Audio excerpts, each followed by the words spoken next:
Fingerstyle Thursday Tremolo number 3.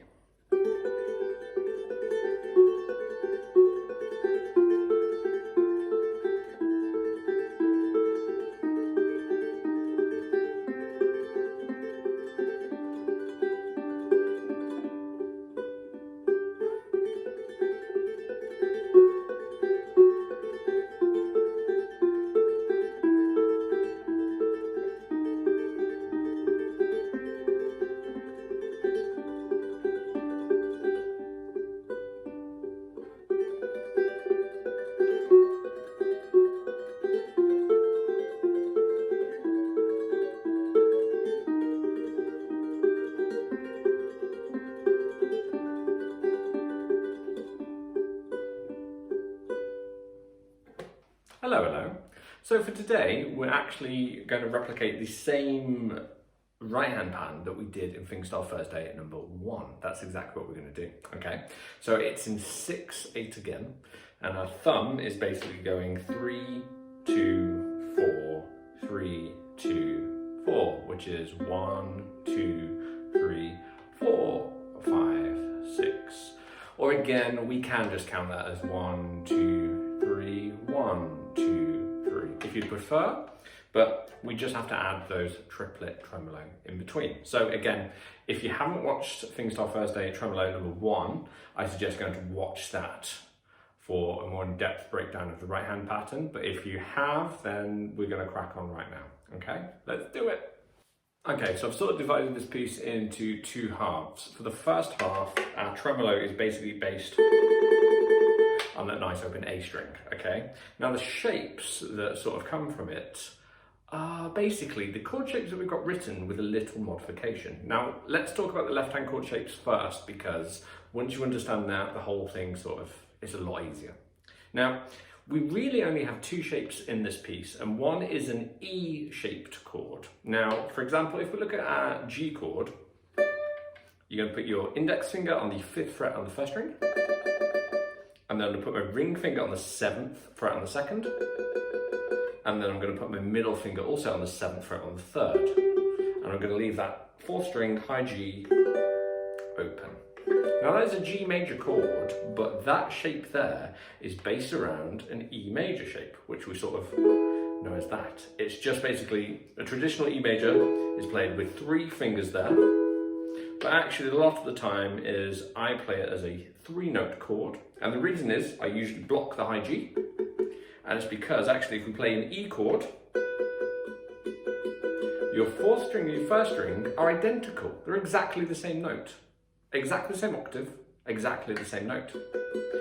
So a lot of times, you don't need that note twice. So actually, what I end up doing is basically just playing it as an index, ring, middle like that. And then after I play an E, for example, I will just mute the G string.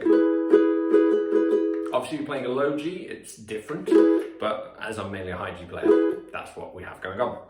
Now, it's this shape that's very important, but pretty much I don't want to bore you with muting today, so the high G will always be open for all of these chords.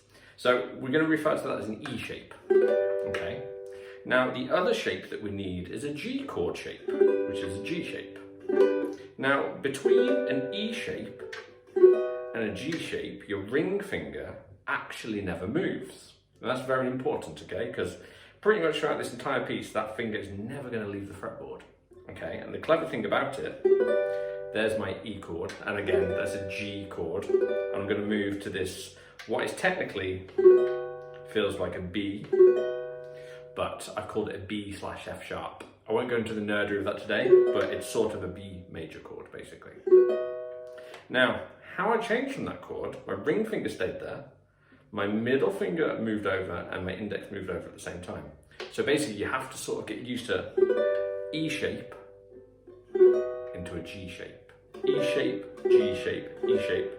And just getting used to that change is going to be most of this journey, okay? So just get used to, first of all, just strumming between those 2 chords.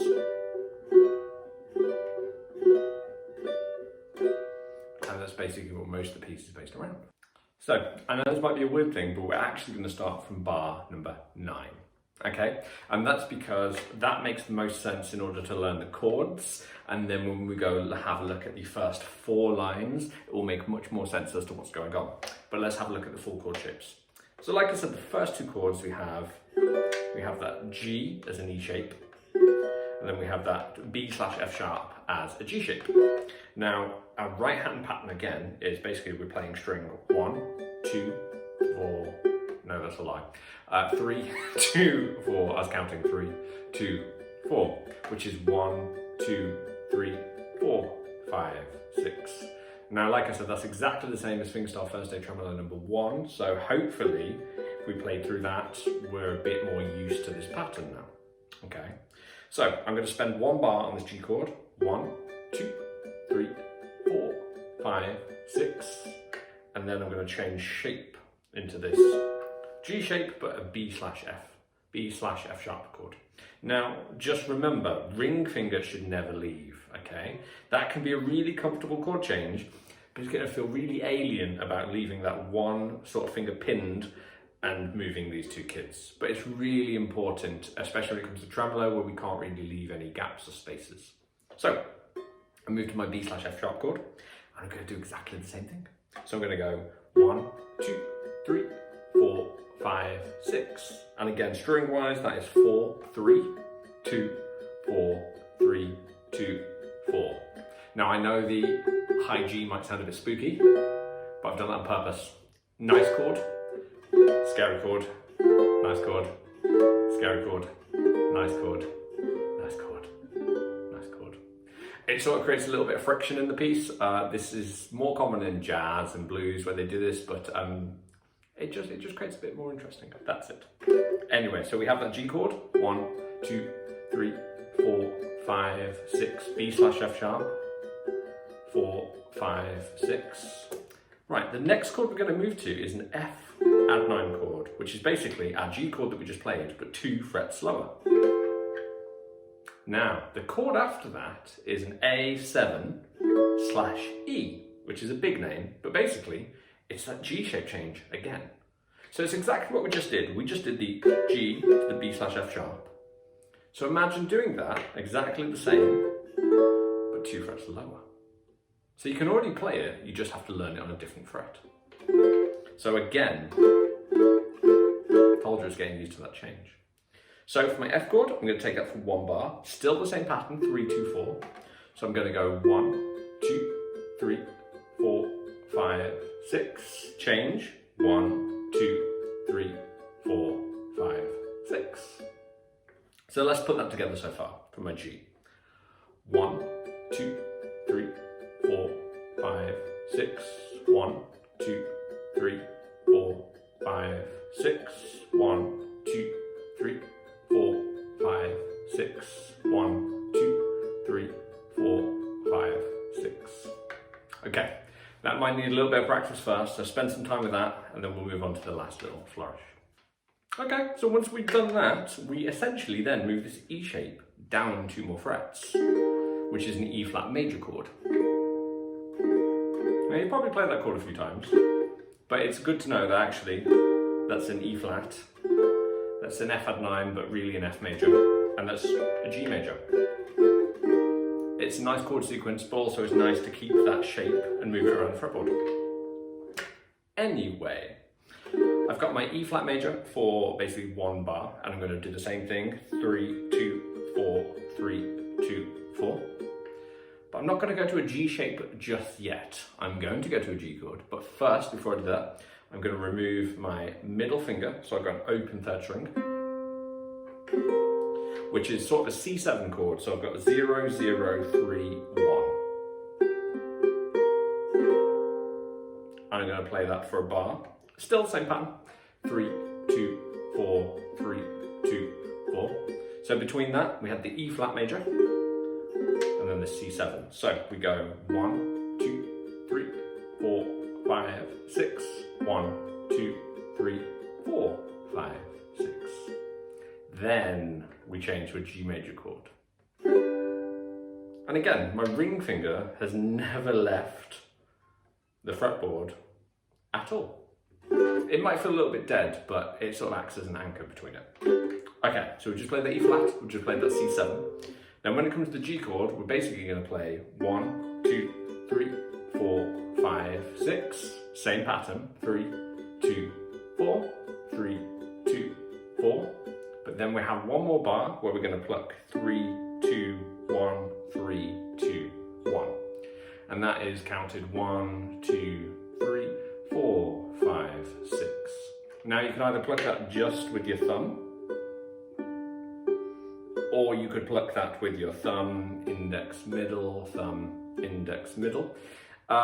Traditionally, I would probably go with a thumb, index, middle, but as it's tremolo, actually I want to keep my thumb working. So I'm going to use my thumb for going 3, 2, 1, 3, 2, 1, like that. So let's just play that E flat section, okay? So I have my E flat, 1, 2, 3, 4, 5, 6, C7, 1, 2, 3, 4, 5, 6, G, 1, 2, 3, 4, 5, 6, 1, 2, 3, 4, 5, 6. Okay, that brings us to the end of that section and the end of the song. So now we have to learn the very first section. Very similar, but just one big key difference. Okay, so looking from bar 1 now. Sorry, I had to explain it in that way. It's just in my brain that makes much more sense to understand what's happening. But you might disagree with me, and that's absolutely okay. We've all got different brains. So, I want you to do exactly the same thing that we just did, but I want you to keep the A string always as an open string. So, I'm playing you my G chord, but basically, my index finger is on it at the moment. I need to get rid of that to create an open A. And then you'll play a pattern. 3, 2, 4, 3, 2, 4. Then usually we change to this B/F sharp. But I want you to do the same thing. I want you to basically always keep that A string open. So that means no middle finger. And you're going to play the same pattern. 3, 2, 4, 3, 2, 4. So I have two different ways of thinking of this, okay? Bear with me. It's either what you've just done to the G chord, but basically whatever's on the A string, always get rid of it. But you might think of that as a two-step process. I put the chord together, I remove. I put the chord together, I remove. So another way of thinking about it is rather than seeing it as a G chord, you sort of see it as a double stop, which is basically play your G chord without that finger, which is just those two notes, 7 and 7. And then basically your third string moves down a fret. So now we have 6, 7, which I've taken over with my index finger. Which is the same thing as playing these two chords, but losing the A string. It's the same movement, but just not looking at the entire chord, okay? So you can either think of it as your G chord, lose the A string, B/F sharp, lose the A string, or see it as like a little double stop, so 7, 7 on 3 and 2. And then basically the third string moves down a fret and you take that over with your index finger. Because then we're still going to move basically 2 frets down, where we hit the F and the A7, but you're still going to do the same thing. That A string is going to stay open. So it's the same exact process of what you've just done. So you sort of have to see which one works better in your brain. Anyway, let's play that. So basically we're going to play the G, B/F sharp, F, A7/E, but we just always have to keep the A string open. So whatever finger is on the A string, get rid of it. Let's try that. 1, 2, 3, 4, 5, 6. 1, 2, 3, 4, 5, 6. 1, 2, 3, 4, 5, 6. 1, 2, 3, 4, 5, 6. So again, same rhythm, same fingering. All that's actually changed is the A string, okay? I like to think about my chords a lot like this, okay? So just by removing a finger, sometimes you can create these different harmonies, okay? So it's always worth having to play around and trying that. Okay, practice that for a while, then we've only got a little bit left. Okay, so we move down to our E flat, and again, this intro is all about this open A string. It's sort of constant pedal tremolo. So you've always got that same ringing out note no matter what chord we change to. So E flat minus the A string, so that should be 0, 3, 3, 0. Tasty. And then the C7, basically that had nothing, we removed our middle finger anyway. And then if we remove the A string, you actually now for that C7 only have your ring finger on the second. So E flat minus the A string, C7 minus the A string, so we can keep that string away, is just a ring finger there, okay? That's what we have going on there. So let's put those two together. So E flat again, minus the A string. 1, 2, 3, 4, 5, 6. 1, 2, 3, 4, 5, 6. So still the same process. You only have to remove your middle finger to get to that C7 chord now. 1, 2, 3, 4, 5, 6. 1, 2, 3, 4, 5, 6. Then we're actually going to go to a G chord, but you will play the whole G chord this time. We break the A pedal. So the G chord is the same as what we did before. 1, 2, 3, 4, 5, 6, and then we're going to play 3, 2, 1, 3, 2, 1. And that's the end of our intro. So we end up as what I see as the double sevens, 6, 7, 5 and 5, 4 and 5, 3 and 3, 0 and 3, and then G chord, totally full, and then we just pluck 3, 2, 1, 3, 2, 1. Now, let's talk about the layout of the piece, okay? Because that's technically what we start with. There's a repeat attached to that on our bar, so it's the big, thick black line with the 2 double dots. That's the end repeat, so we basically have to go back to the start after we've done that G. 1, 2, 4, 5, 6. And then we start the whole process again, okay? And you'll play all of that again. And then the second time, that's when we come to the full chords and add the higher notes. And that's where you can really hear that in that tremolo.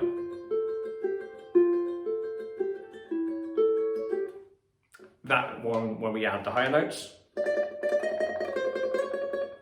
is only basically once round. So we play the intro, we have that constant open A string. You play that twice, and then when we add the extra fingers to the top, we just play that once. There we go. Right, hopefully this one was, hopefully our right hand was a little bit more adjusted to the tremolo pattern, right? Like I said, this is one of my favorite tremolo patterns, just that duh, duh, duh, duh, because you have that constant bass pattern going on. And we sort of manipulated the tremolo in 2 different ways, because obviously we started just with that A string, but then adding the extra chord, really what we're having is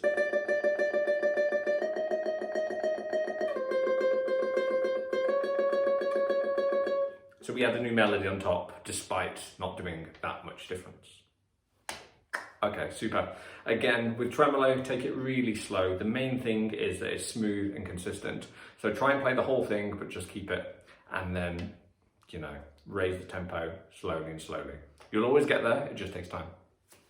Thanks for listening. Bye.